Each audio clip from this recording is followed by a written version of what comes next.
কেউ জানে না, একলা জানি এই যে আমি কেমন করে খানিক উঠি অনেক নামি, কেমন করে শুকনো পাতার শব্দ শুনি, অন্ধকারে শূন্যে ভীষণ কষ্ট গুনি, নীল খাতাটার পাতায় পাতায় স্পষ্ট দেয়াল, ধূসর স্মৃতির পাণ্ডুলিপির অবাক খেয়াল।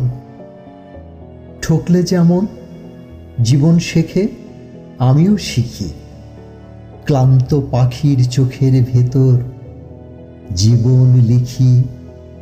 কেউ জানে না, একলা জানি আমি একা, আকাশ ভেবে মেঘের ভেতর জীবন লেখা, আকাশ ভেবে মেঘের ভেতর জীবন লেখা।